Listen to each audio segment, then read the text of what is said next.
जय हिंद। मैं डॉक्टर हर्षित 18 battalion CRPF से आज मैं आपके समक्ष बैटलफील्ड इंजरीज़ के बारे में डिस्कस करने आया हूँ। बैटलफील्ड इंजरीज़ वो इंजरीज़ होती हैं जो आपको ऑपरेशंस के दौरान लगती हैं, चाहे वो एलडब्ल्यू एरिया में हो, जम्मू कश्मीर में हो, कैसोस के दौरान, एनकाउंटर्स के दौरान, एम्बुशेस में या ऑपरेशनल एरिया में कोई भी एक्टिव ड्यूटी के दौरान आपको इंजरीज़ लगती हैं, उसे हम बैटलफील्ड इंजरीज़ के तौर पर कैटेगराइज करते हैं।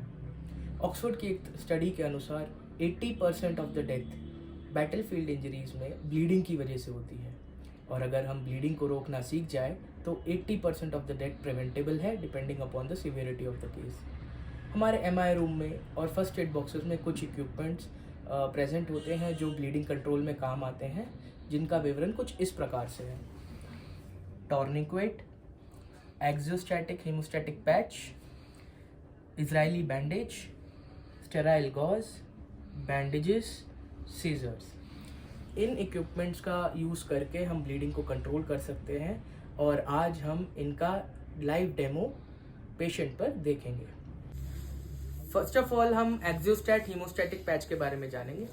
एक्सियोस्टैट हीमोस्टैटिक पैच 3 मैकेनिज्म से काम करता है: बायोकेमिकल, इलेक्ट्रोस्टैटिक और फिजिकल मैकेनिज्म, जबकि हमारा जो नॉर्मल गॉज रहता है वो सिर्फ फिजिकल मैकेनिज्म से काम करता है। एक्सियोस्टैट को यूज़ करने के लिए पहले हम इसको टियर करेंगे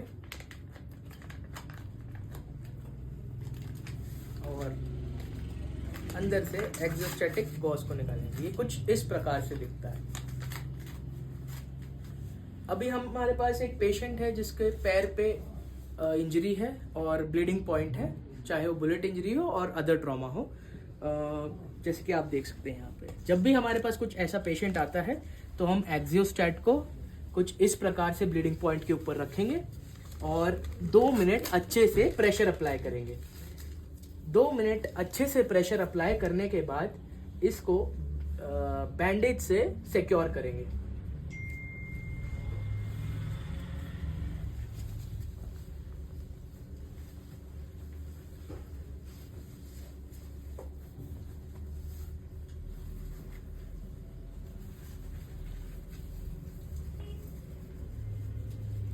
एक्सियोस्टैट में चिटोसिन नाम का केमिकल होता है जो कि काफ़ी इफेक्टिव रहता है ब्लीडिंग कंट्रोल में, और नॉर्मल गॉज के मुकाबले काफ़ी अच्छे रिजल्ट्स इसमें देखे गए हैं।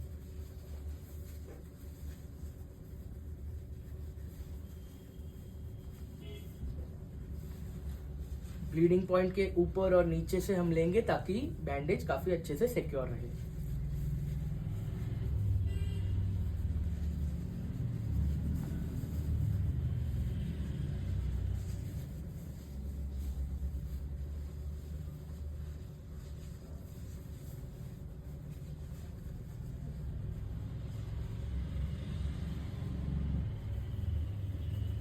बैंडेज को टाइटली बांधेंगे ताकि एडिक्वेट प्रेशर मिले और ब्लीडिंग को कंट्रोल किया जा सके।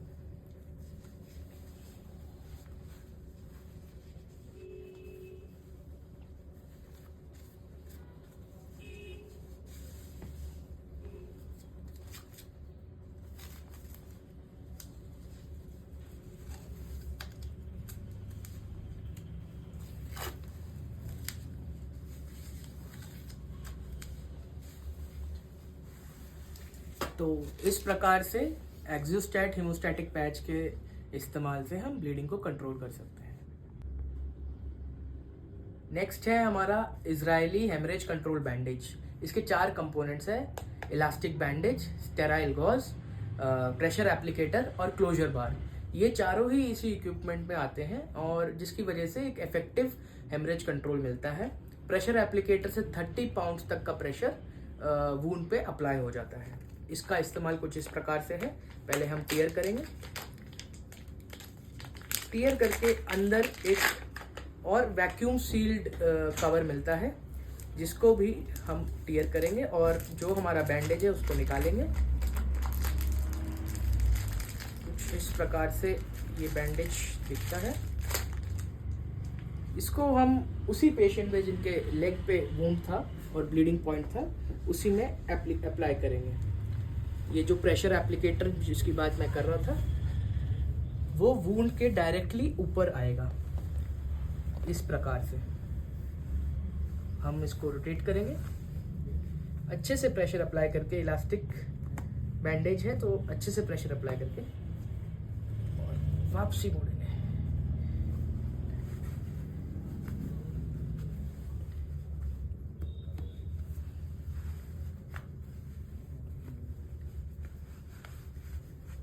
इस प्रेशर एप्लीकेटर से 30 पाउंड्स का प्रेशर लगता है, जो कि बहुत ही इफेक्टिव है ब्लीडिंग कंट्रोल में। इसको बंदा सेल्फ यूज भी कर सकता है, जैसे कि आप देख सकते हैं काफी इजी टू यूज है।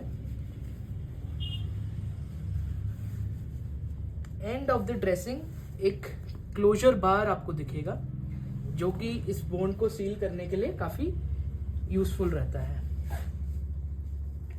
कुछ इस प्रकार से इसको हम क्लोज करेंगे।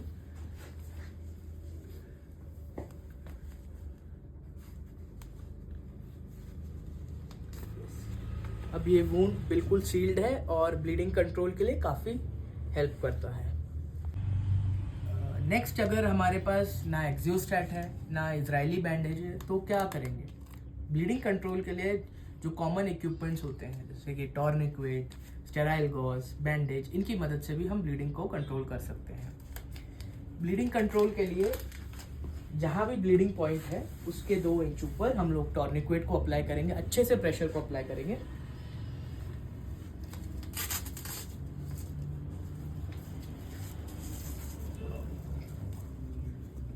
टॉर्निक्वेट से अच्छे से प्रेशर अप्लाई करते हुए ब्लीडिंग पॉइंट से ऊपर इसको बांध देंगे, ताकि जो आर्टीरियल फ्लो है वो रुक जाए, जो ब्लड का फ्लो है वो रुक जाए या कम हो जाए।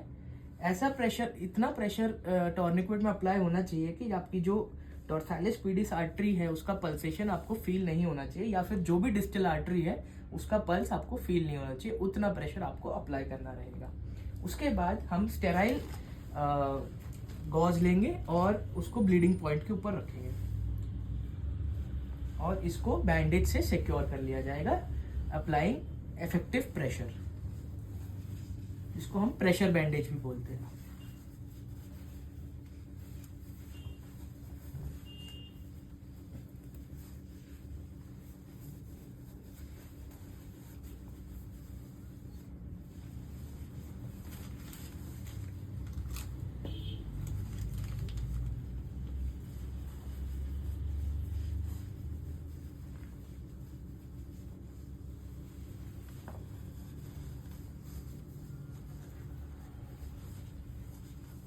ये एक मिनिमलिस्टिक मेथड है और ये भी काफ़ी इफेक्टिव है। काफ़ी अरसों से ऐसा ही मेथड यूज़ करा जा रहा है और क्योंकि मिनिमम इक्विपमेंट्स की रिक्वायरमेंट होती है तो it is the most commonly used method also. तो ये सारे मेथड्स आप सभी को आने चाहिए।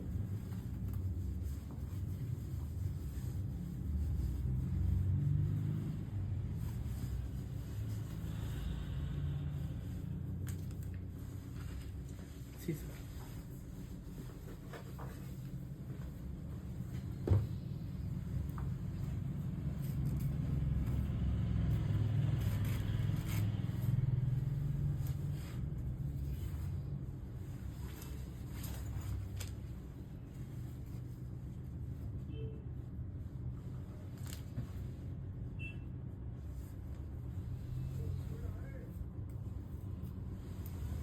इस मेथड से भी हम ब्लीडिंग को कंट्रोल कर सकते हैं।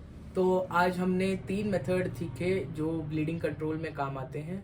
तो इसका इस्तेमाल सभी को आना चाहिए, ना सिर्फ जो फर्स्ट एड कोर्स क्वालिफाइड है बल्कि सभी जवानों को आना चाहिए, ताकि मौका आने पर हम ब्लीडिंग कंट्रोल के मेथड्स को यूज़ करके प्रेशियस लाइव्स को सेव कर सकें।